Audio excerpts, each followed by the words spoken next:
High command ಜೊತೆಗೆ ಸಭೆ ಮುಗಿಸಿ ವಾಪಸ್ ಆಗೋರಿದ್ದಾರೆ. ಬೆಳಗ್ಗೆಯಿಂದ ಸರಣಿ ಸಭೆಗಳನ್ನ ನಡೆಸ್ತಾ ಇದೆ ಹೈಕಮಾಂಡ್. ರಾತ್ರಿ 8 ಗಂಟೆಗೆ ಬೆಂಗಳೂರು ಕಡೆಗೆ ಸಿದ್ದರಾಮಯ್ಯ ಹಾಗೆ ಡಿಕೆ ಶಿವಕುಮಾರ್ ಹೊರಡೋರಿದ್ದಾರೆ.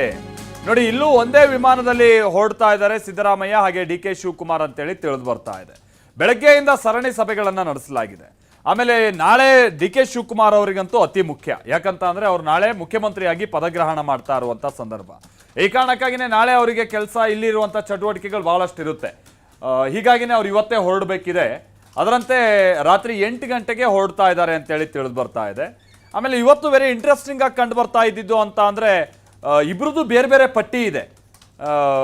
ಅವರ ಶಾಸಕರುಗಳು ಯಾರ್ಯಾರಿದ್ದಾರೆ ಅವರಿಗೆ ಒಂದು ಸಚಿವ ಸ್ಥಾನ ಕೊಡಿಸ್ಬೇಕು ಅಂತ ತಮ್ಮದೇ ಆದಂಥ ಲಾಬಿಯನ್ನ ಮಾಡ್ತಾ ಇದ್ದಾರೆ.